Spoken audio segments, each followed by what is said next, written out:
भक्ति डूबे जम्मो भगतन संगवारी पान फूल नरियर धर के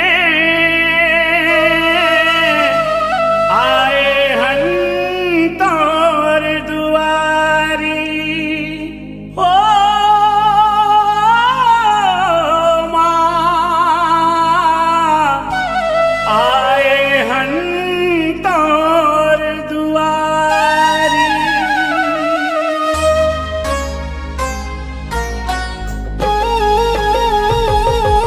मंदिर ऊपर कलसा विराजे,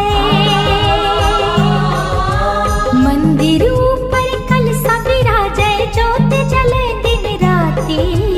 तोला बंदाओ तोला सुमिराओ तोर शरण हनदाई, तोर शरण हनदाई, ओ मैया तोर शरण हनदाई। जय बबलाई, ओ मैया जय महामाई, ओ दाई जय सबलाई, ओ मैया दाई, ओ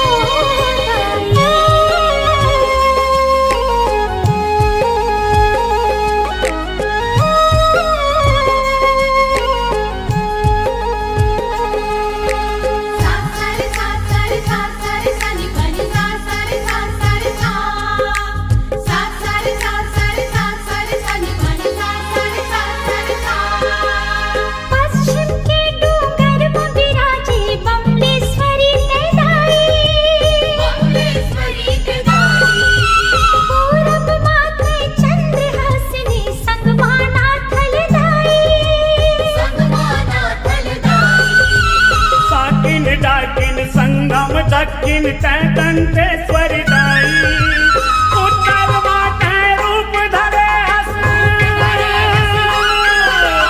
उत्तर माते रूप धरे हस, महामाया महामाई, महामाया महामाई। छत्तीसगढ़ की चारू मुड़ामा, छत्तीसगढ़ की चारू मुड़ामा, तोर कृपा है दाई। तोला बंदाओ तोला सुमिराओ तोर शरण हनदाई, तोर शरण हनदाई, ओ मैया तोर शरण हनदाई।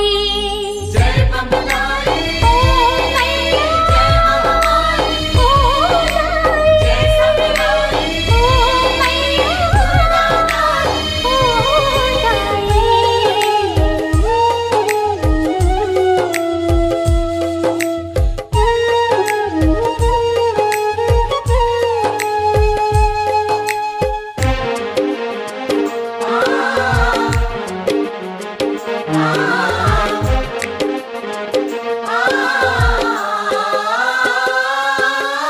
चंदन धूप कपूर सिंदूर और लाल मदार हिदाई, लाल मदार हिदाई। बखव सवारी करके आगे दर्शन दे महामाई, दर्शन दे महामाई।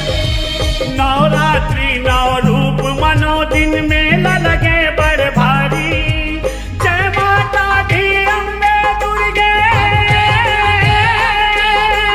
जय माता दी अम्बे दुर्गे, जग तोर गुण गाई, जग तोर गुण गाई।